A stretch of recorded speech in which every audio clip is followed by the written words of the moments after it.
네, 하나님의 말씀 욥기 1장 13절에서 22절입니다. 욥기 1장 13절에서 22절 우리 다 같이 함께 읽겠습니다.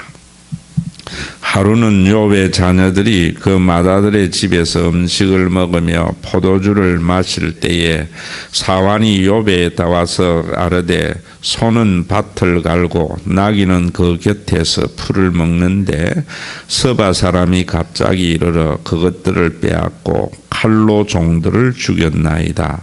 나만 홀로 피하였으므로 주인께 아뢰러 왔나이다. 그가 아직 말하는 동안에 또 한 사람이 와서 아뢰되 하나님의 불이 하늘에서 떨어져 양과 종들을 살라버렸나이다. 나만 홀로 피하였으므로 주인께 아뢰러 왔나이다. 그가 아직 말하는 동안에 또 한 사람이 와서 아뢰되 갈대아 사람이 새 무리를 지어 갑자기 낙타에게 달려들어 그것을 빼앗으며 칼로 종들을 죽였나이다. 나만 홀로 피하였으므로 주인께 아뢰러 왔나이다. 그가 아직 말하는 동안에 또 한 사람이 와서 아뢰되 주인의 자녀들이 그들의 맏아들의 집에서 음식을 먹으며 포도주를 마시는데 거친 들에서 큰 바람이 와서 집 내 모퉁이를 치매 그 청년들 위에 무너짐으로 그들이 죽었나이다. 나만 홀로 피하였으므로 주인께 아뢰러 왔나이다 한지라. 욥이 일어나 겉옷을 찢고 머리털을 밀고 땅에 엎드려 예배하며 이르되 내가 모태에서 알몸으로 나왔은즉 또한 알몸이 그리로 돌아가올지라도 주신 이도 여호와시요 거두신 이도 여호와시요니 여호와의 이름이 찬송을 받으실지이다 하고 이 모든 일에 욥이 범죄하지 아니하고 하나님을 향하여 원망하지 아니하니라. 아멘. 우리 욥기 무엇보다도 우리의 인생에 여러 가지 고난이 있을 때에 우리가 어떤 사람인가 하는 것을 아는 것도 중요하고 성경은 하나님이 누구고 우리가 어떤 사람인가 하는 것에 대해서 하시는 말씀이지요. 그래서 참 정체성을 어떻게 가져가느냐 하는 것이 참 중요한 것 같아요. 참 요즘 우리 한국에 가장 인기 있고 많이 모이는 교회의 목사님이 늘 하시는 말씀이 기독교인은 깨끗한 부자가 돼야 된다. 깨끗한 부자가. 그래서 자기 나름대로의 천부 이런 이야기를 해요. 가난한 것도 잘못된 거고. 그러나 여러분 그런 정체성이 그리스도인의 정체성이 아니죠.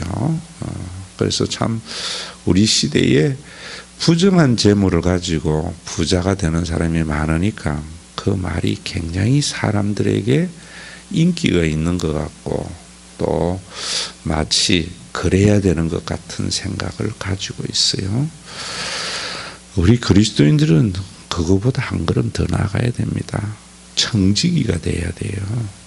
내가 깨끗한 부자가 되려고 하는 것도 중요하지만은 왜 그래야 되는가?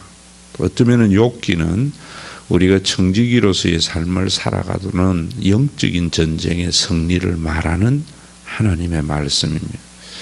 청지기는 내 것이 아니고 맡은 자 아닙니까? 우리의 건강이나 우리의 재물이나 우리의 일생까지도. 그러면 청지기의 삶에서 가장 중요한 것이 두 가지가 있습니다. 왜 우리가 청지기가 되어야 되는가 하면 하나는 그래 돼야 내가 누리며 살 수 있습니다. 하나님이 우리에게 주시는 것 중에 하나가 우리의 삶을 누릴 줄 알아야 돼요. 대부분 하나님을 믿지 못하기 때문에 누리지 못해요. 그저 쌓다가만 죽는 인생입니다. 또 불교나 여러분 헬라 철학이나 이런 데에 보면은 금욕주의적으로 사는 것, 허무주의로 사는 것, 그것이 잘 사는 거라고 생각해요. 그래서 부자라도 아주 가난하게 사는 것을, 쓰지 않고 사는 것을 여러분 영적인 삶, 영성이라고 생각하는 것도 잘못입니다. 이번에 뭐 강서 쪽에 3천억을 가지고 있는 부자가 또 뭐 여러 가지 지금 어떤 뭐 아직 확정된 건 아니지만은 시의원이 사주를 해서 죽었다 이러잖아요. 강서에 있는 쪽에 사는 목사님의 이야기를 들어보니까 그분은 정말 돈만 모을 줄 아는 사람이에요.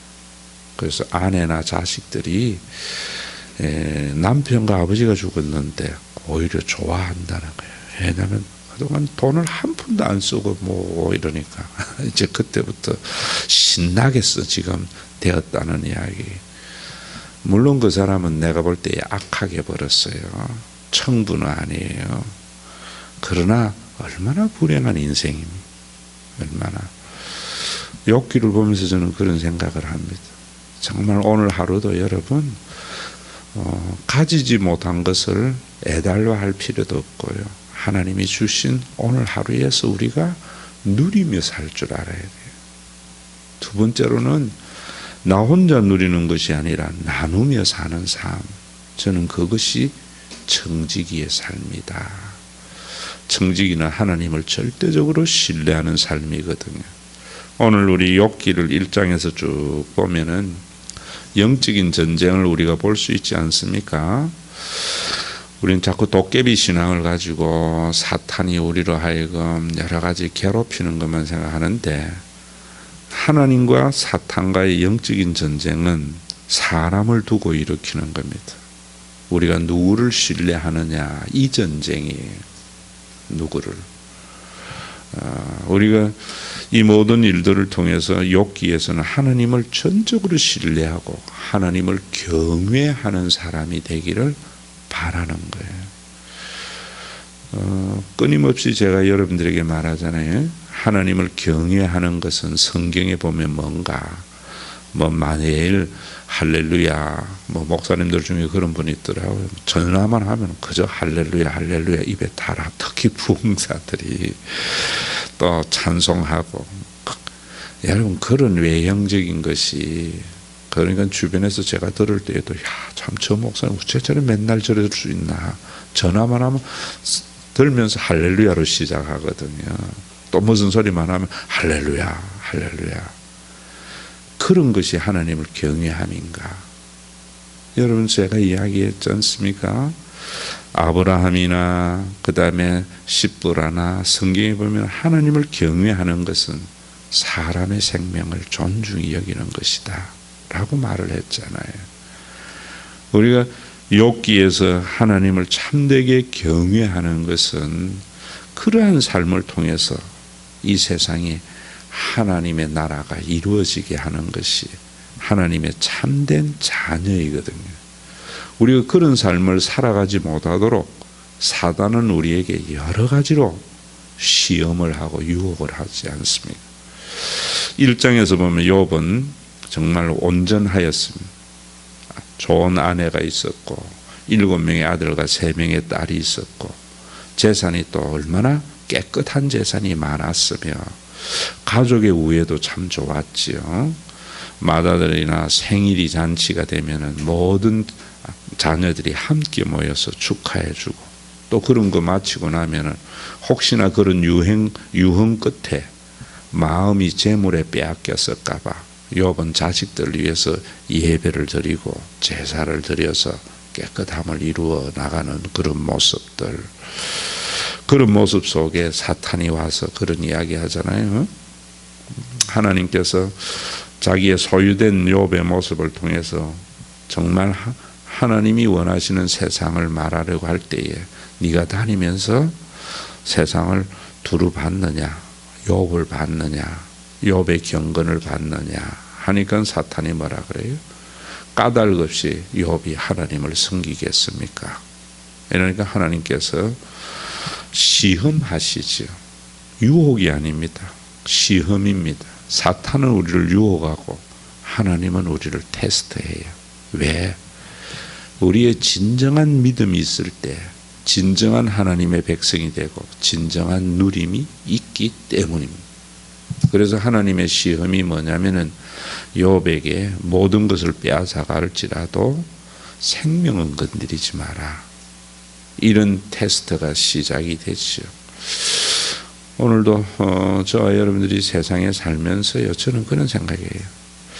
어떤 고난이 있을 때에 왜 하나님께서 이렇게 하셨는가 원망하는 것은 사탄의 지는 건 영적인 전쟁에, 또 고난이 없는 것을 좋아하는 것도요, 그것도 어린 신앙입니다. 우리 원장님 계시는데 원장님이 요즘 또 저하고 몇 차례 이야기하면서 목사님 요즘 참 교회가 좋다 이럴 때 저는 그런 이야기 했거든요. 장로님 보고 편안한 것이 나는 또 어떤 태풍이 올까 그래서 걱정한다고. 여러분 정말 올바른 신앙을 가지고 있고 하나님 보시기에 올바를 때에는요, 사탄이 그냥 안 넣어줘요. 언제나 그래요. 교회에서나 여러분들의 가정에 아무런 시험이 없고 평탄할 때에, 그때에 조심해야 돼요. 아, 사탄이 어떻게 그래야 이겨나가는 거예요. 제가 그런 이야기, 신영강 교회에 있을 때 장로님 이야기했잖아요. 뭐 모든 것이 한 100억쯤 가지고 있으니까 하나님이 자기를 짝사랑한다고. 그런 신앙 아니에요. 좋을 때 찬양하는 것도 아니고. 우리가 여러분 참 평안하십니까? 하나님께 참 욥과 같이 감사를 하는데 한 가지 언제나 우리가 잃어버리지 아니할 것은 정말 사탄이 언제 또 나를 흔들까, 이런 생각해야 돼요. 그래야 그 흔들 때 여러분 시험 들지 않아요. 우리 교회도 평안해 나갈 때 야 오늘만 같아라. 이러다가 시험이 들으면, 조그마한 시험 들으면은 뭐 하는가 하면 교회가 소용돌이 온통 어려움에 빠져요. 평안할 때에 사탄이 또 한번 흔들겠다 이러면은 흔들 때예요. 그거 아무것도 아닌 것 같이 생각하면은 문제가 되지 않아요. 여러분 그래서 제가 그런 말씀을 하는 거예요. 여러분 참 지금 평안하시면은 또 사탄이 흔들 수 있다는 것을 생각하고 경계하셔야 돼요. 그럴 때 어떻게 생각하는가 하면 내가 하나님께 뭐 잘못했기 때문에 아니고 사탄이 유혹할 만큼, 하나님이 테스트할 만큼 나를 사랑하는구나, 이렇게 생각해야 돼요. 그래서 여러분 뭐 야고보서나 보면은 시험 당할 때 온전히 기쁘게 여겨라 라는 것이요. 우리 여러분 그렇지 않아요? 사탄이 시시한 사람은 건드릴 필요도 없어요. 정말 하나님께 속한 사람, 좋은 사람을 건드린다고요. 또 하나님께서는 우리가 감당치 못할 시험 당함을 허락지도 안 하거든요. 하나님께서는 정말 어린 신앙들은요 건드리지도 않아요. 교회에 가만히 보세요. 교회에 처음 나온 사람들은요, 참 목사님 우리 교회 오니까 평안하고 좋습니다. 예수 믿는 것이 이런 것인 줄 몰랐습니다. 처음에 그렇거든요. 그거는 하나님이 시험 테스트 할 필요도 없고 사탄이 그런 초보 신앙은요 건드리지도 않아요. 그런데 그것이 단 줄 안다고. 그런데 이제 조금 교회에 다니다 보면 그 다음에 뭐 하게 됩니까? 흔든다고요. 교회가 이런 줄 몰랐다고. 여러분 그때에 어떤 생각을 해야 돼? 교회가 이런 줄 몰랐다고 하는 게 아니라 이제 내가 하나님 앞에 테스트를 받을 만큼 하나님과 가까워졌구나. 여기에서 승리한다. 첫째, 여기에서 이런 부분들이 너무나 중요해요.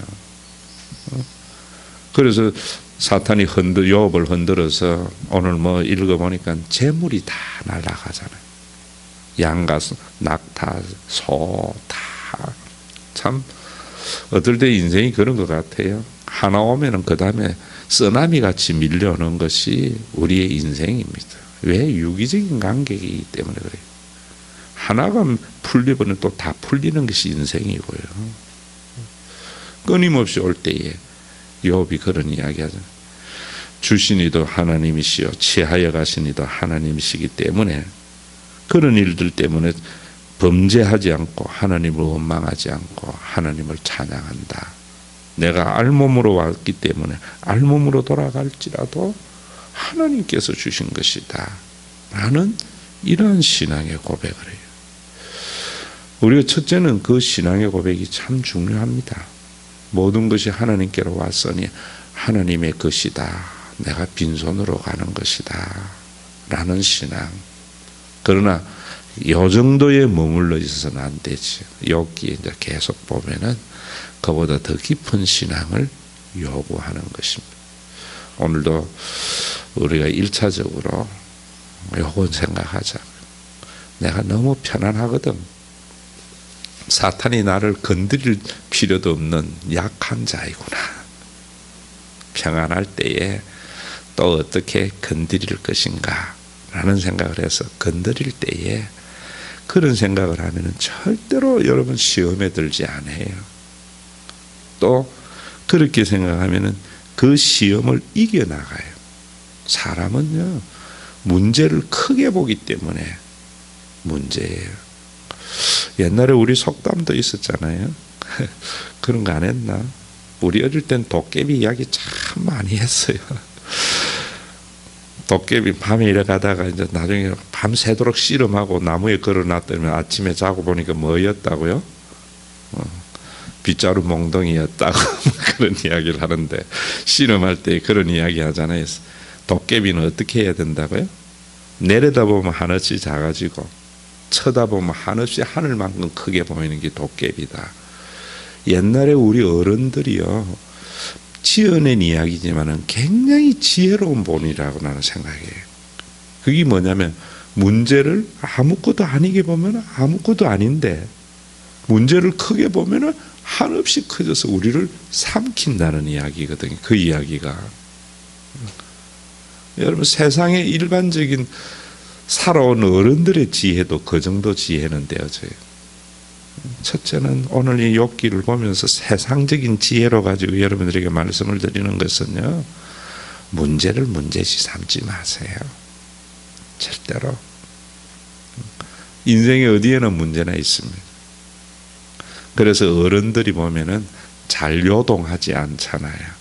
아이들 때에는 조그마한 문제도 크게 보잖아요. 유아틱 할수록 문제를 크게 봐요. 산전수전 다 겪은 사람일수록요 문제를 별로 문제로 보지 않아요. 그런 사람이 성숙된 사람. 오늘도 우리 제일 처음에 일반적인 진리의 잣대로 우리가 인생을 살아갈 때에 절대로 문제를 크게 보지 말고 어떤 큰 문제도 문제가 아니게 보세요. 그게 해답입니다. 두 번째로 우리가 믿음 안에서 믿음으로서 인생을 볼 때에는 편안하면은 하나님을 찬양하는데 거기에 머물러 있지 말고요. 또 사탄이 흔들겠구나. 이래 보세요. 이래 보세요. 그래서 사탄이 흔들 때에 그때 어떻게 생각해야 된다고요? 이제 내가 하나님에게 테스트를 받을 만큼 하나님과 가까워졌구나. 그래서 하나님을 신뢰해서 정말 우리가 어떤 사탄의 요동에도 흔들리지 않는 삶, 그런 삶이 뭡니까? 첫째는 누림이고 두 번째는 나눔이에요. 대부분 왜 누리지 못하는가? 제가 여러분들에게 신학적인 용어로 이야기 안 해서 그렇지요. 정말 제 나름대로는요, 처절한 고통 속에 나온 이야기들이에요. 제가 하는 이야기 있지 않습니까? 내일 행복하려고 오늘 불행하지 말라는 말. 응? 오늘 행복하면은요, 평생 행복해요. 근데 어리석은 인간은 내일 행복하려고 오늘 불행해요. 그런 사람은 평생 불행해요. 불행해. 하나님 신뢰해서 오늘 하루도 정말 여러분들에게 주어진 그 삶 속에 누리세요. 예수님도 그런 말씀하셨잖아요. 어리석은 부자 뭡니까? 내일 풍요로 오려고 오늘 가난했던 사람이 어리석은 부자입니다. 왜 그랬어요? 하나님을 신뢰하지 않았기 때문에. 일용할 양식을 주신 하나님을 믿으면은 가져 내일 염려는 내일 맡겨놓고 오늘 하루 여러분 참 행복한 사람, 더 가진 것을 부러워도 하지 말고요, 가져 주어진 것을 감사하는 삶 살아가서 예수 때문에 참 행복한 일생을 마치는 저와 여러분들이 되시기를 간절히 소망합니다. 그래서 오늘 우리 찬양했잖아요. 이거 좀 흥얼거리세요. 고난 내 영은 편히 쉴 곳과 풍랑이 일어도 안전한 폭풍까지도 다스리는 주의 영원한 팔 의지해. 하나님 믿어야 된다는 말이지요. 세상 친구들 나를 버려도 늘 예수 늘 함께 동행함으로 주의 은혜가 충만하시니 주의 영원한 팔 의지해. 하나님 영원히 의지하는 사람은 친구가 버린다고 해서요 괴로워하지 않아요. 나의 믿음이 연약해져도 미리 예비한 힘을 주시며 위태할 때도 안보하시는 주의 영원한 팔 의지해. 능치 못한 것 주께 없으니 나의 일생을 주께 맡기면 나의 모든 짐 대신 지시는 주의 영원한 팔 의지해. 오늘도 성령님께서 이 믿음을 저와 여러분들에게 주시는 귀한 아침이 되시고 오늘 기도도 그래 하세요. 하나님 평안하면은 하나님께 감사와 찬양을 드리시고 또 뭐 해야 됩니까? 하나님 평안한데 사탄이 어떻게 흔들지 모르겠네요. 그때에 내가 문제를 크게 보지 않고 하나님 봐서 문제가 아닌 그런 믿음을 가질 수 있도록 귀한 말씀 주심을 감사합니다. 평소에 그래 하시고요. 또 여러 가지 어렵고 힘든 일이 있을 때 친구의 배반이나 재산을 잃어버린 것이나 이런 것이 있을 때에 여러분 정말 내일을 생각해서 오늘 걱정하는 것이 아니라 오늘 한날의 삶을 살게 하신 그 하나님께 감사해서 그런 고난 속에서 입술로 범죄하고 어리석은 삶을 사는 것이 아니라 하나님께 영광과 찬송을 돌리고 하나님을 원망하지 않고 입술로 범죄하지 않는 이런 신앙을 살아가는 저와 여러분들이 되기를 소원합니다.